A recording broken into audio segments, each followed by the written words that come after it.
Hey, my name is Brian O'Neill. I did my presentation on Christina Rossetti. Um, this is the writer's life. Her full name is Christina Georgina Rossetti. She was born on December 5th, 1830. She died on December 29th, 1894. She was born in London. Rossetti was the youngest of four children. Her father, Gabriele, an Italian political refugee, was himself a poet and a musician.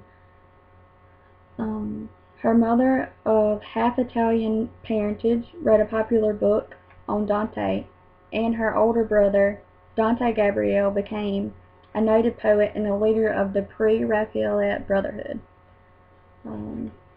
Because of financial problems, the Rossettis moved from Portland Place to Mornington Crescent in 1851.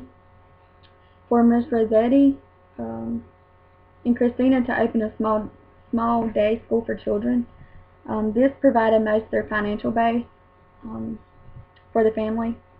By 1854, William Rossetti, Christina's brother, then a clerk in a revenue office, rented a house on Albany Street where the family lived together.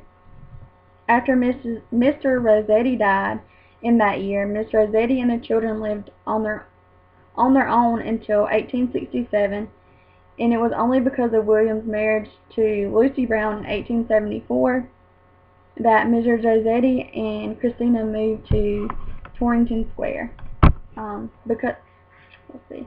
Christina was not a world traveler, but the few experiences abroad did affect her poetry.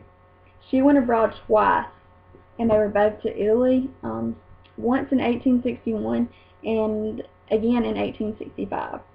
It was the Italian journey that reflected in so much of her writing. She wrote some poetry in Italian, but her love for Italy became seen in much of her English work. One excellent example is Vanna's Twins, and that's the story of an Italian family living in England. Okay. Her life was often difficult. Her father, an exiled Italian poet and scholar, was an unreliable provider.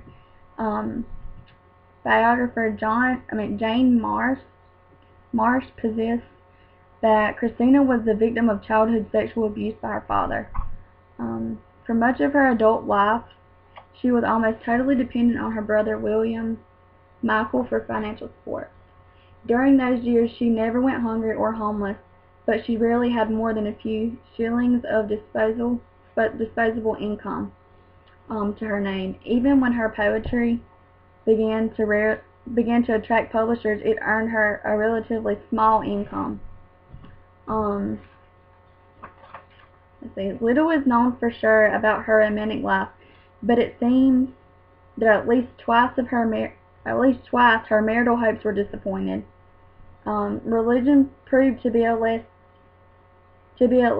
comfort to her than a source of guilt and torment. As with many Victorian women of her class, social constraints kept Christina from fully participating in the cultural and political life of her time.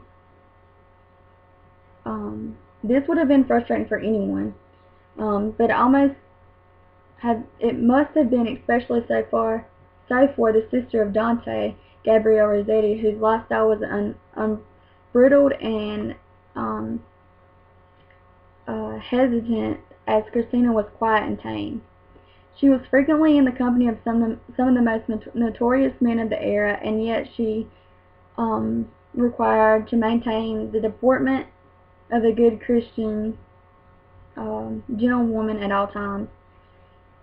She wrote movingly and believably about earthly love, and in Goblin Market, one of the most erotic poems in the English language, and yet she almost certainly died a virgin. By the time she reached her mid-30s, her health and beauty were pretty much gone.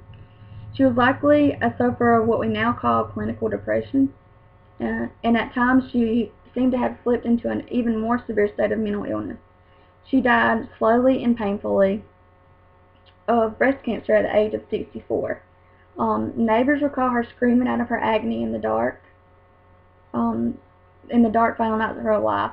Through it all, she managed to write some of the greatest poetry in all of literature. Like all truly original art, her work fits comfortably neither in its own time nor in ours. Because of its own irregular meters and line lengths, it seems strikingly modern by Victorian standards, but it can come across as archaically pious to some contemporary readers. And influence has been enormous. Christina has inspired not just hacks like me, but literally iconics such as great Gerald Manley Hopkins, one of the first modern poets in English. Christina Rossetti was praised in her time for the clarity and sweetness of her diction, for her realistic imagery, and for the purity of her faith. She was widely read in the 19th century, but not often imitated. She is not read widely today either, and is usually treated as a minor poet of the Victorian period. She eclipsed by her brother Dante, Gabriel Rossetti, and his fellow pre-Raphaelite writers.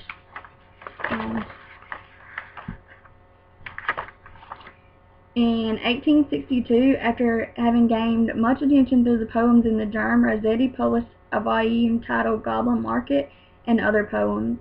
The work was greeted with general acclaim, and her only critics being metric persists such as John Ruskin, and she brought out another volume in 1866, The Prince's Progress, which established her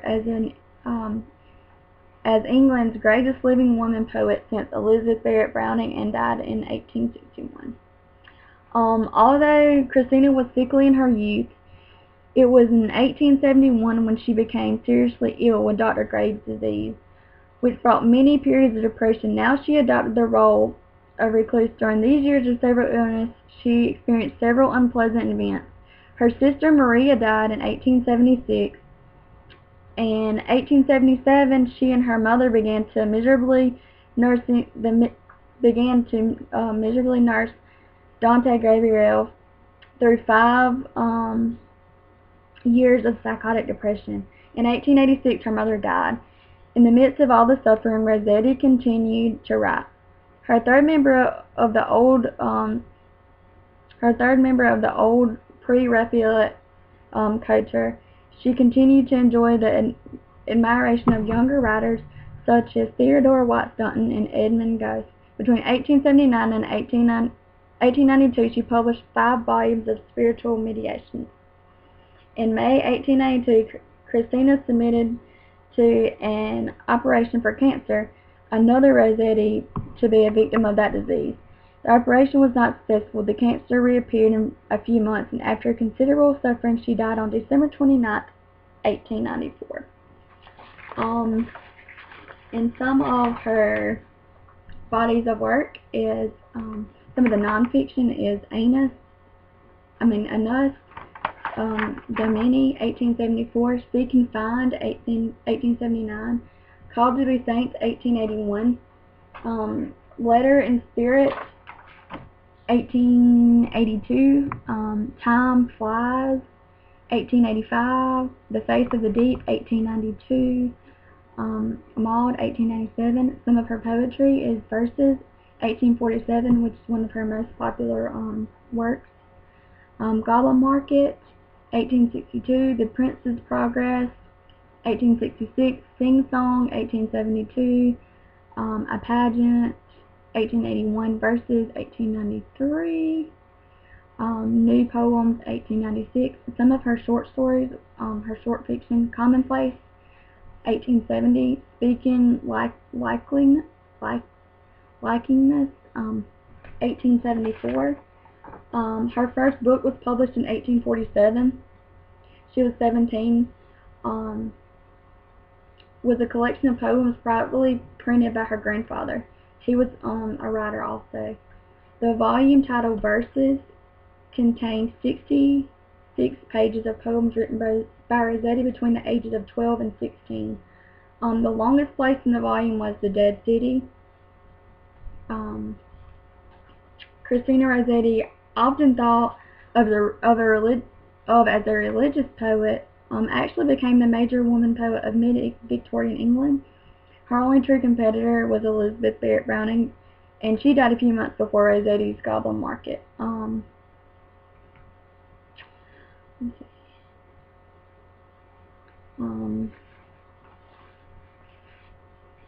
Some of her artistic interests.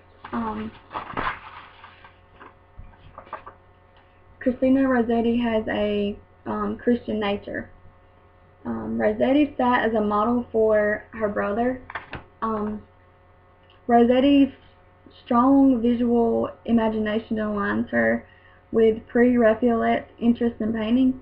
Although she did not paint, Christina had a painter's eye. The love of colors, particularly gold, rose, violet, blue, and green, and the delight in decorative detail inform all of her lyrics. Rossetti is preoccupied by her journey to Italy, and that influences most of her poetry.